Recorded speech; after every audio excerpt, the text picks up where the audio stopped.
Transfer ಮಾಡಿ ಶಿಕ್ಷೆ ಆಯ್ತು ಅವ್ನು ಮತ್ತೊಂದು ಮೇಯ್ದಕ್ಕೆ ಅನುಕೂಲ ಕೊಟ್ರಿ ಇಲ್ಲಿ ಬಿಟ್ಟು ಅಲ್ಲಿ ಹೋಗಪ್ಪ ಮೇಯ್ ಹೋಗು ಅಂತೇಳಿ. ಹೌದು. ಅದು ಹೀಗಾಗಿ ಮತ್ತು ಸುಧಾರಿಸಂದ್ರೆ ಅಡ್ಮಿನಿಸ್ಟ್ರೇಷನ್ ಸುಧಾರಣೆ ಆಗಲಿ ಅಂತಂದ್ರೆ ಹೆಂಗೆ ಸಾಧ್ಯದ? ಯಾವ ಮೋದಿ ಬಂದ್ರೇನು, ಯಾವ ರಾಹುಲ್ ಬಂದ್ರೇನು, ಯಾರು ಬಂದ್ರೇನು, ಶಿಕ್ಷೆ ಅನ್ನೋದು ಬೇಕಲ್ಲ. ಶಿಕ್ಷೆ ಅನ್ನೋದು ಬೇಕಲ್ಲ. ಒಬ್ಬ ಪಿಕ್ ಪಾಕೆಟ್ ಮಾಡಿದ ಅವ್ನು ಶಿಕ್ಷೆ ಕೊಡ್ತೀರಿ ನೀವು. ಒಂದು ಸಣ್ಣ ತಪ್ಪು ಎಲ್ಲೂ ಆಗಿರ್ತದೆ, ಒಳಗೆ ಜೈಲ್ದಲ್ಲಿ ಹಾಕ್ತೀರಿ. ಇವ್ರು ಕೋಟಿಗಳಲ್ಲಿ ಮಣ್ಣಿಗೆ ಬೆಳಗಿನವರೆಗೂ ರುಬ್ತಾರೆ. ಒಬ್ಬ ಏನೋ ಪಿಕ್ ಪಾಕೆಟ್ ಮಾಡವನೇ ಅವು ಹಸಿವಿಗಾಗಿ ಯಾರೋ ಬ್ಲಡ್ ಕದ್ದಿರ ಮತ್ತಿನ ಕದ್ರ ಒಳಗೆ ಬೆಳೀತಾ ಇದ್ದಾರೆ. ಇದಕ್ಕೇನಿದ್ರಿ ಏನಿದು? ಇದು ನಾವು ಯಾವ ದೇಶದಲ್ಲಿ ಇದೆಯೋ ಭಯ ಅನ್ನಿಸ್ತದೆ. ಮತ್ತೆ ಸರ್ ಇನ್ನೊಂದು ಮೊನ್ನೆ ಅಷ್ಟೇ ನಾನು ಕೂಡ ಸೋಷಿಯಲ್ ಮೀಡಿಯಾ ಸ್ಕ್ರಾಲ್ ನೋಡ್ತಾ ಇದ್ದಾಗ ಒಂದು ಮಾತು ಬಂತು, ಕಾಂಗ್ರೆಸ್ ಜನತಾ ಪಾರ್ಟಿ ದೇಶದ್ರೋಹಿ ಪಕ್ಷ ಅಂತ ಹೇಳಿ. ಈಗ ಹೆಂಗೆ ಸರ್?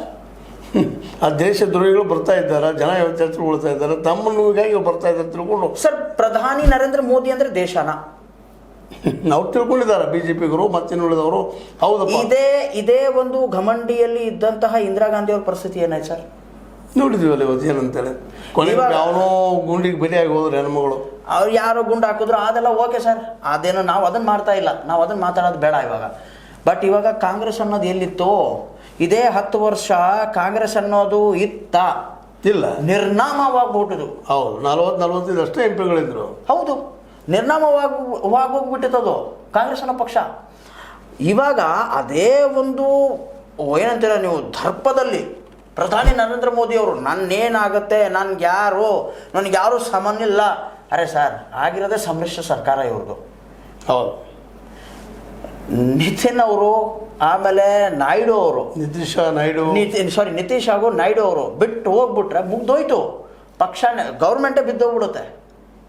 ಆದರೂ ನಮ್ಮದು 400 ಪಾರ್ ಗೌರ್ಮೆಂಟ್ ಅಂತ ತಿಳ್ಕೊಂಡಿದ್ದಾರೆ. 400 ಪಾರ್ ಗೌರ್ಮೆಂಟ್ ಅಂತ ತಿಳ್ಕೊಂಡ್ಬಿಟ್ಟವ್ರೆ.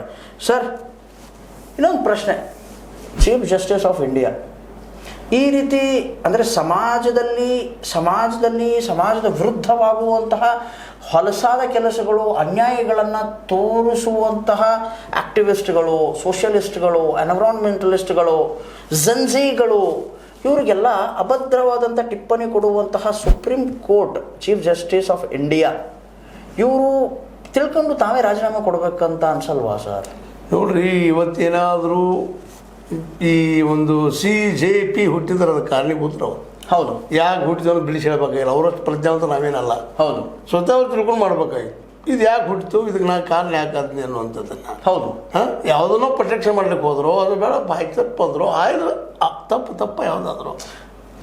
ಯಾಕಂದ್ರೆ ಇದು ಒಮ್ಮೆ ಅಂದಿದ್ದಲ್ಲ, ಈ ಹಿಂದೆ ಅನೇಕ ರೀತಿ ಒಬ್ಬರೇ ಅಲ್ಲ, ಬೇರೆ ಎನ್ವಿರಾನ್ಮೆಂಟಲಿಸ್ಟ್ಗಳಿಗೆ ಕೂಡ ಅಂದವ್ರೆ, ಎಕನಾಮಿಸ್ಟ್ಗಳಿಗೆ ಕೂಡ ಅಂದವ್ರೆ, ಆಮೇಲೆ ಫಾರೆಸ್ಟ್ ಅಂದರೆ ಸೋಷಿಯಲಿಸ್ಟ್ಗಳಿಗೆ ಕೂಡ ಅಂದವ್ರೆ. ಇದಕ್ಕೆ ಅವರು ಸ್ವತಃ ತಿಳ್ಕೊಳ್ಬೇಕಾಗಿತ್ತು ಒಬ್ಬ. ಯಾಕಂತಂದ್ರೆ ಈ ದೇಶದ ಚೀಫ್ ಜಸ್ಟಿಸ್ ಅವರಿಗೆ ನಾವು ಹೇಳುವಂಥದ್ದಿಲ್ಲ. ಬಟ್ ಈಗ ಈ ಮೂಮೆಂಟ್ ಆಗಿದ್ದ ಏನೋ ನಮ್ಮಲ್ಲಿ ಕನ್ನಡದ ಗಾದಿ ಮಾತೈತಿ, ಕಾಯ್ಕೊಡೋದಕ್ಕೆ ಟೊಂಗಿ ಮುರಿಯೋದಕ್ಕೆ ಅಂತೇಳಿ ಅವ್ರು ಅನ್ನೋದಕ್ಕೆ ಇಲ್ಲ. ಇಡೀ ದೇಶ ತುಂಬ ಪ್ರಪ್ರಥಮವಾಗಿ ನೌಕರಿ ಇರಲಿಲ್ಲ, ಏನೂ ಇರಲಿಲ್ಲ, ಮೊದಲೇ ಉರಿತಾ ಕುಂತವ್ರೆ. ಹೌದು, ಆ ಪರ್ಟಿಕ್ಯುಲರ್ ಟೈಮಲ್ಲಿ ಈ ಮಾತಂದ್ರು, ಆ ಪಕ್ಷ ಉಟ್ಕಂತು ಸೋಷಿಯಲ್ ಮೀಡಿಯಾದಲ್ಲಿ ಫಸ್ಟಕ್ಕೆ ಅದೇನಂತೀರ ನೀವು ಇದ್ರದ್ದು CJP ಕಾಂಗ್ರೆಸ್ ಜನತಾ ಪಾರ್ಟಿಯ ಮುಖ್ಯಸ್ಥ ಈ ಮಾತು ಎಂದಿದ್ದು. ನಾನು ಇನ್ನೂ ಕಾಮಿಡಿ ಮೀಮ್ ಮಾಡೋದಕ್ಕೋಸ್ಕರ ನಾನು ಮಾಡಿದೆ, ಬಟ್ ಅದಕ್ಕೆ ಇಷ್ಟೊಂದು ಜನಸಾಗರ ನೋವದ್ರಿ ಪಾಪ ವಿದ್ಯಾರ್ಥಿಗಳಲ್ಲಿ ಸಂಘಟನೆ ಅವ್ರು ತಂದೆ ವರ್ಕ್ ಮಾಡಿಸಗತ್ತೆ ಮಾಡಿ ಪಾಪ ನಮ್ಮ ಮಗ ಡಾಕ್ಟರ್ ಆಗಲಿ ಮತ್ತೇನೂ ಆಗಲಿ ಕನಸು ಕಾಣ್ತಿದ್ದಾರೆ ಪ್ರತಿಯೊಂದು ತಾಯಿ ತಂದೆ. ಅಲ್ಲಿ ಮತ್ತೆ ಎಲ್ಲ ಆದಾಗ ಇಂಥ ಅನ್ಯಾಯಗಳು ಆದಾಗ ಒಂದು ಕೋಚಿಂಗ್ ಮಾಡಿಸ್ಬೇಕಾದ್ರೆ 1 ವರ್ಷ ಮುಂದೆ ಲಕ್ಷಾಂತರ ರೂಪಾಯಿ, 4 ಲಕ್ಷ, 10 ಲಕ್ಷ, 6 ಲಕ್ಷ ಆಗದೆ ಹೋದರೆ ಎಷ್ಟು ಲಾಸ್ ಕಲ ಮನೆಗಳ ಮಾರ್ಕೊಂಡಿದ್ದಾರೆ ಎಷ್ಟೋ ಜನ. ಅವ್ರ ಪಾಪ ತಾಪ ಸಡನ್ ಆಗಿ ಅದು ಒಮ್ಮೆ ಇದ್ದಿದ್ದಲ್ಲ, ಅದು ಕರೆಕ್ಟ್. ಅದು ಹೇಳಿದ್ರು ಇವಾಗ